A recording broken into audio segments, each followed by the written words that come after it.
Oi, aqui é o Roberto e hoje eu quero falar sobre a profunda impressão que me causou a exposição do Ai Weiwei que está acontecendo agora na Oca, em São Paulo, no Parque do Ibirapuera. Eu muitas vezes vou nas exposições um pouco antes que acabem. Eu resolvi, como essa acabou de começar há 10 dias mais ou menos, resolvi fazer esse vídeo para sugerir a todo mundo que trabalha com imagem, com criatividade, com que se interessa por arte, que vá ver essa exposição. O trabalho dele é muito polêmico e muito interessante. Ele praticamente faz da própria vida, né, um palco onde ele traz grandes discussões. Num país como a China, né, onde está concentrada boa parte da população mundial, né, com essa tradição milenar e com um governo já há muitos anos comunista, do qual ele tem denunciado constantemente a corrupção. Então, Ai Weiwei ele foi preso muitas vezes, né? Assim, coisas incríveis aconteceram, destruíram o ateliê que ele tinha acabado de construir em Pequim, levaram ele para a cadeia, assim. E ele é filho de um poeta que foi, na época da Revolução Cultural na China, foi obrigado a fazer trabalhos no campo como uma reeducação, que se chamava na época, né?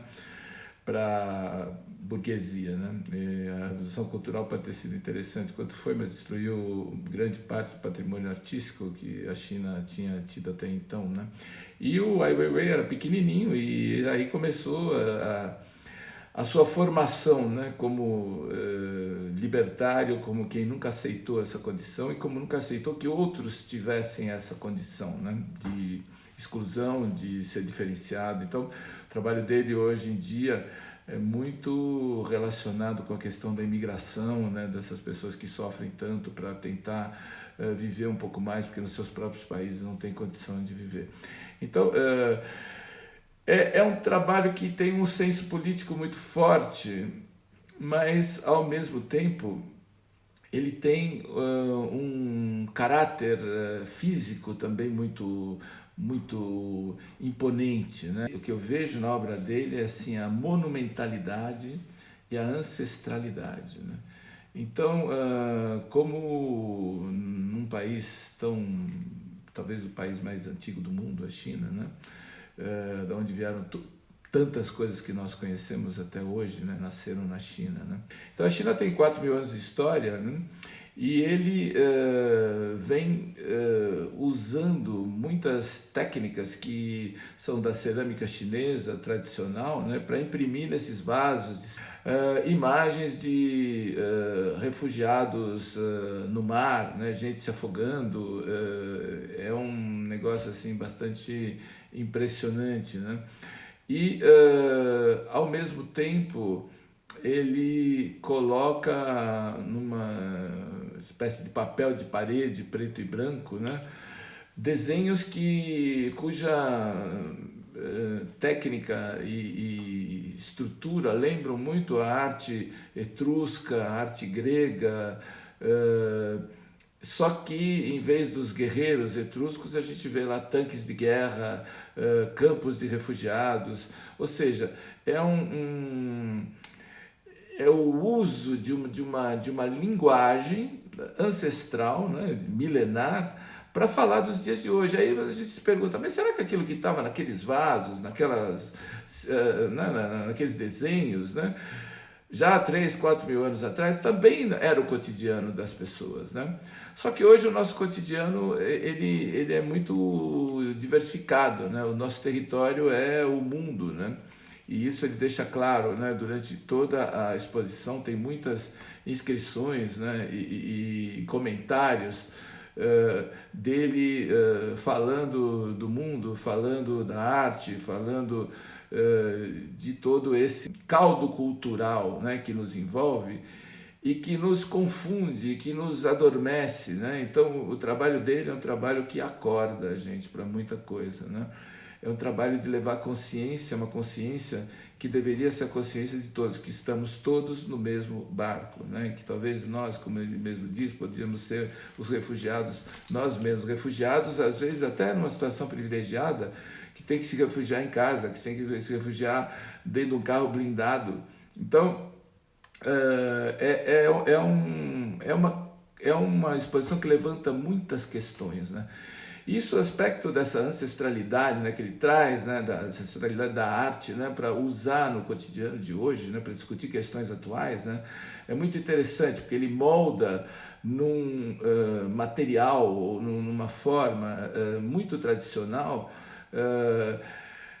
uma consciência do mundo de hoje. Mas, além disso, existe a questão da monumentalidade, né? Algumas dessas obras são realmente impressionantes, né? Eu cito o exemplo das bicicletas, que está bem na parte externa, né, da exposição, assim, bem exposta ali na rua, né, para fora até do parque, né? Essa escultura feita com bicicletas, né?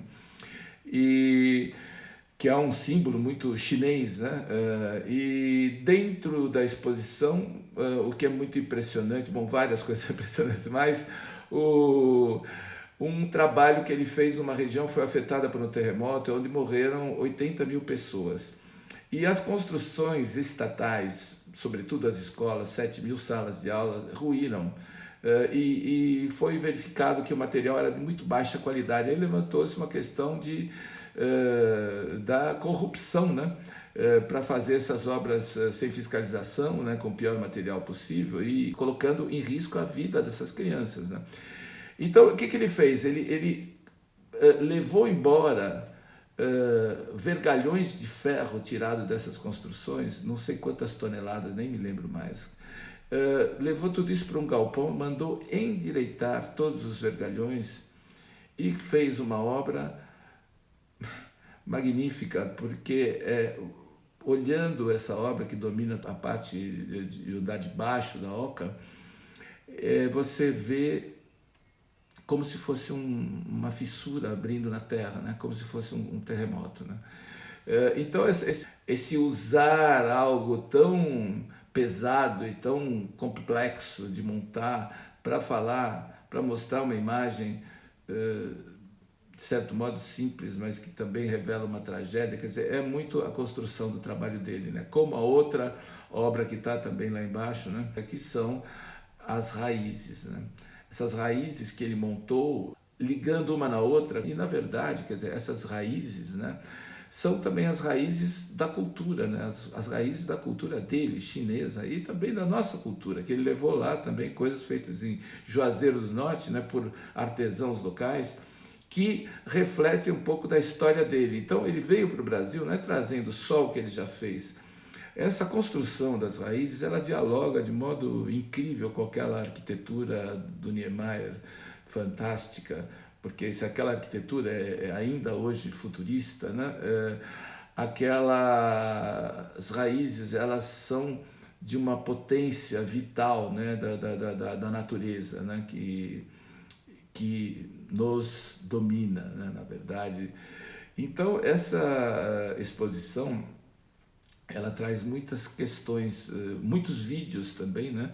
Muitos vídeos falando da questão dos refugiados, falando de muitas coisas até dele, né? Da situação dele, de prisão. E subindo no andar térreo, nós temos uma outra obra que é fantástica, que é um grande bote de refugiados, tamanho gigante, né? Que é uma questão que aqui no Brasil a gente não só vê de longe, mas morando na Europa é o cotidiano, é o dia a dia desses barcos que afundam, gente que morre, o desespero das pessoas que pagaram fortunas para fazer essa viagem, tudo que tinham e no fim não conseguiram sobreviver, né? Então, uma grande tragédia humana. E subindo, agora sim, no último andar, tem esse trabalho que são milhões de sementes de girassol cozidas no forno de cerâmica, né? Numa região muito tradicional da China para cerâmica, e pintadas à mão, uma a uma. No Ibirapuera, creio que são 47 milhões de sementes que estão fazendo esse grande campo, que é uma memória da infância dele, porque diz que na época da Revolução Cultural todo mundo andava com um pouco de semente de girassol no bolso, comendo, né? Para se alimentar assim durante o dia, né? Quando tivesse com um pouco de fome, né? E que a população era como se fossem girassóis, né? Que se giravam na direção do sol, ou seja, do mestre, ou seja, do grande condutor, né? Da revolução, né? Então, são modos sutis de recordar, mais uma vez, com monumentalidade, né? E ancestralidade, essa herança cultural dele, né? Que o formou e que ele traz para a gente assim como um presente para reflexão realmente assim sobre o papel da arte hoje, sobre o que é a sociedade, sobre como cada um tem o seu a sua responsabilidade sobre aquilo que acontece, né? Então, parabéns ao Marcelo Dantas, que foi o curador dessa exposição linda, parabéns ao Ai Weiwei por essa belíssima exposição que ele nos trouxe, e eu realmente sugiro a todo mundo que possa, que esteja em São Paulo, que não perca essa exposição. É realmente uma das grandes coisas que aconteceram aqui na nossa cidade. Acho que tem que ir lá e conferir, tá?